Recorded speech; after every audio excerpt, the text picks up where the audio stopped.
Et justement, ouvrant les travaux au nom du président de la République, chef de l'État, son Excellence Paul Biya-Oguemba a invité les différents acteurs engagés dans ce combat pour le foncier à trouver les remèdes aux conflits fonciers qui entravent le développement de notre pays. Charles Oganda Maganga, Olivier Antonio, Patrick Demabio, presse de la primature.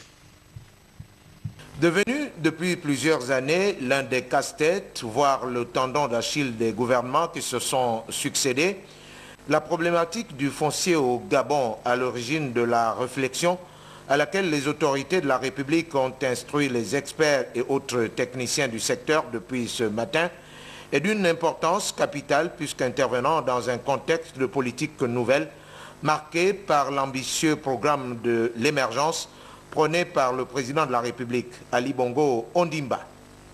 Les enjeux économiques et sociaux sont en effet nombreux. Ces enjeux requièrent un traitement en profondeur, un traitement diligent des différentes facettes de ce grand problème qu'est le foncier dans notre pays. Le foncier est également une réalité transversale des trois piliers du programme de développement du Gabon émergent.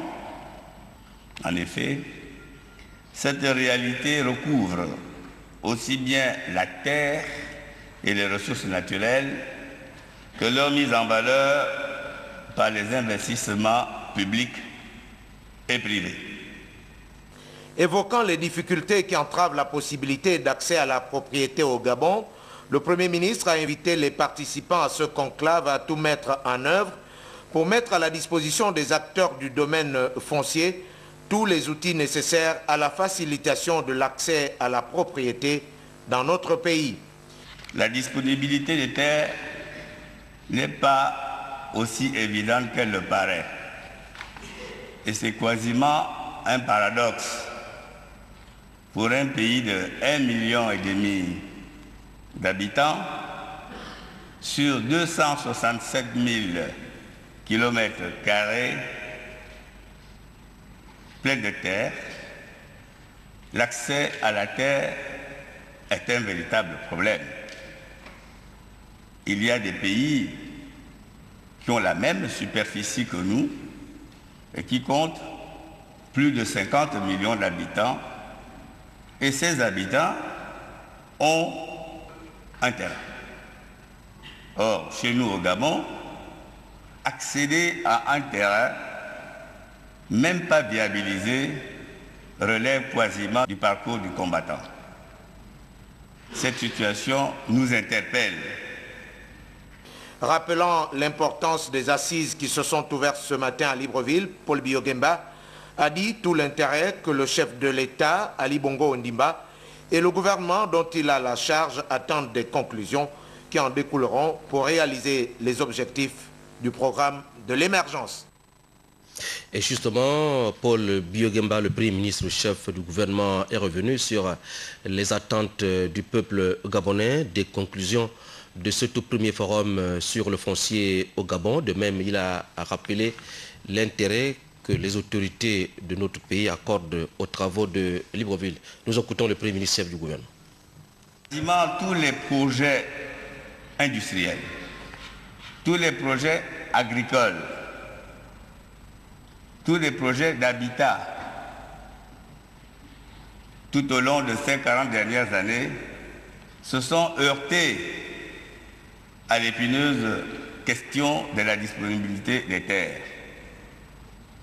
Lorsqu'on veut initier un projet dans quelque endroit du territoire national, subitement se lèvent des populations, des citoyennes, des citoyens qui revendiquent tel ou tel droit, parfois menacent même les agents de l'État et dans tous les cas freinent ou arrêtent complètement l'initiative envisagée par les pouvoirs publics.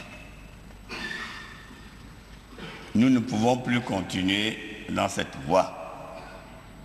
il faut absolument trouver une solution qui satisfasse tout le monde, l'État, les collectivités et naturellement les citoyennes et les citoyens. C'est la première question, la disponibilité des terres. Je voudrais que cet aspect soit correctement traité au cours de vos travaux. L'autre aspect que je voudrais que vous abordiez est celui de l'affectation des terres. Comment affecter les terres disponibles pour le développement économique et social de notre pays? L'on peut décrire plusieurs scénarios complexes qui posent des choix souvent malaisés d'activités à privilégier par rapport à d'autres pour la mise en valeur d'un espace donné. Ce forum que nous tenons aujourd'hui, loin d'être une simple rencontre d'intellectuels et de théoriciens, doit pouvoir nous amener à apporter une solution efficace, pragmatique, rapidement exécutée sur cette question de l'affectation des terres. Mesdames et messieurs, le chef de l'État et le gouvernement ont donné leur accord pour la tenue de ce forum. Nous en attendons beaucoup. C'est sur cette forte conviction que je suis heureux de déclarer ouvert le premier forum national sur le foncier et vous remercie pour votre aimable attention.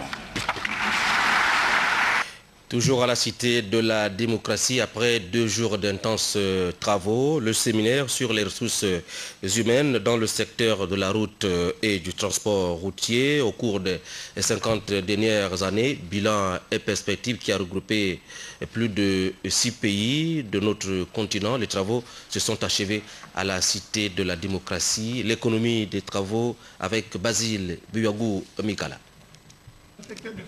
Convaincu que les ressources humaines sont au début et à la fin de tout développement, dont la route est l'un des facteurs, 200 délégués venus de 12 pays africains ont pris part aux 14e assises de l'Association des gestionnaires et partenaires africains de route AGEPAR, qui avait pour thème central les ressources humaines dans le secteur de la route et du transport routier au cours des 50 dernières années, bilan et perspectives.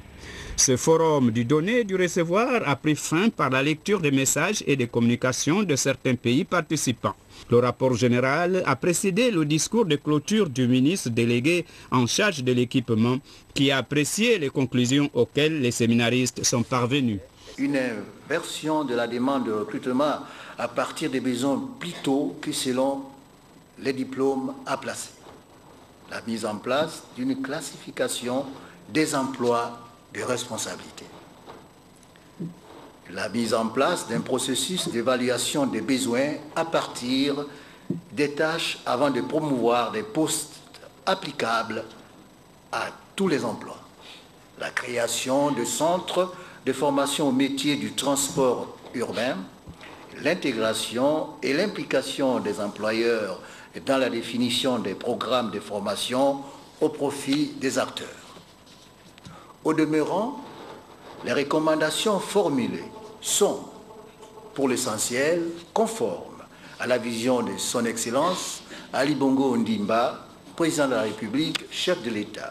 Tout en souhaitant un bon retour aux séminaristes étrangers dans leurs différents pays, le ministre a remercié tous ceux qui, de près ou de loin, par leur contribution, ont permis que ces assises aient connu un franc succès. Cette communication, dans le cadre de ses missions, la Direction générale du Centre de développement des entreprises invite tous les ressortissants burkinabés exerçant toute activité économique, commerciale et artisanale à une importante réunion le vendredi 15 juillet 2011 à 16h précise à la Chambre de commerce de Libreville. Compte tenu de l'importance de l'ordre du jour, eh bien, la présence de tous est vivement souhaitée. Prix Sénarest, édition 2011, Marie-Josène Ndombi vous invite à découvrir cet instrument de géométrie conçu pour tracer avec précision les droites parallèles et perpendiculaires. Cet outil de travail réalisé en 2 modules est une invention d'Akwete Nzamba Azombaki. Il est professeur de mathématiques au lycée Nelson Mandela. Enseignant au lycée Mandela de Libreville, Monsieur Akwete Nzamba Azombakin vient compétir au prix Sénarest avec le combiné règle-équerre, un instrument de géométrie. Et ce prototype, comme on le voit, c'est la règle ayant un support et puis un rail. Sur le rail va coulisser alors l'équerre. Sur le rail coulisse l'équerre. Et c'est encore grosso modo parce qu'il faut le parfaire. Ceci a été fait à la main, pas à la machine. Voilà pourquoi c'est un peu plus cher. Je vais commencer à placer la règle sur la droite. Ensuite, je vais glisser le cœur jusqu'à ce que ça arrive au point A. Je trace.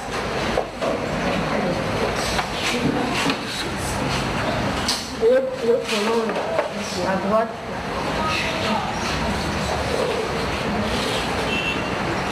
Je vais au collage. Cet instrument qui n'enlève en rien l'utilisation qu'on en faisait depuis la nuit des temps présente tout de même des avantages. Le combiné est plus pratique parce que ça favorise la rapidité de l'exercice par rapport à l'équerre et à la règle séparée. Je pense que le combiné est plus pratique à utiliser par rapport à la règle et à l'équerre séparée parce que combiné, on a assez de temps pour vérifier l'exercice s'il est vrai ou s'il est faux. Et par rapport à la règle à l'équerre séparée, on peut se tromper et construire une mauvaise droite. Nous pouvons vite exécuter notre exercice.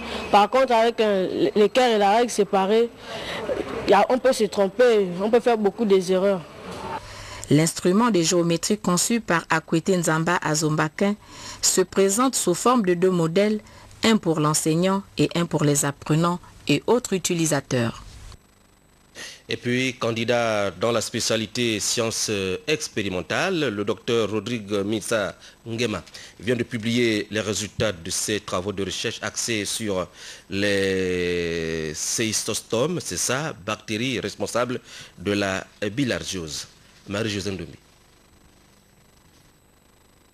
Les approches épidémiologiques et écologiques des schistosomes humains au Gabon, la thématique a fait l'objet d'une publication dont l'auteur n'est autre que Dr Rodrigue Mitsa Ngema de l'Université des sciences de la santé.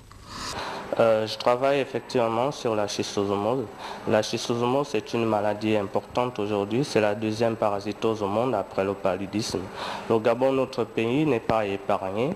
Donc il était important pour nous aujourd'hui de faire le point, de revoir un peu les prévalences d'infestation au niveau des populations et aussi de voir, parce qu'il y a de nouvelles espèces qui sont diagnostiquées actuellement aujourd'hui, notamment des cas de schistosoma mansoni qui sont signalés dans nos dispensaires. Donc il est important aujourd'hui pour nous au Gabon de voir un peu qu'est-ce qui se passe par rapport à cette maladie, notamment en termes de recherche fondamentale sur les relations hôtes-parasites au niveau de cette parasitose. La découverte de nouvelles espèces de schistosomes a conduit le candidat à recourir à une nouvelle méthode d'analyse, celle de la biologie moléculaire.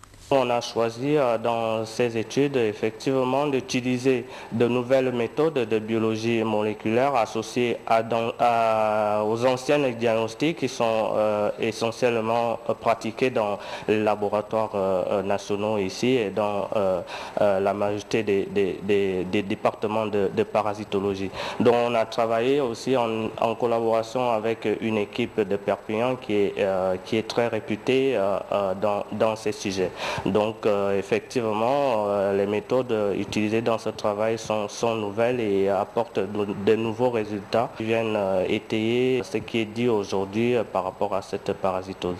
Au regard de la recrudescence de la bilharziose, le docteur Rodrigue Mitsa Ngema souhaite l'élaboration d'une cartographie de la situation épidémiologique de cette pathologie dans notre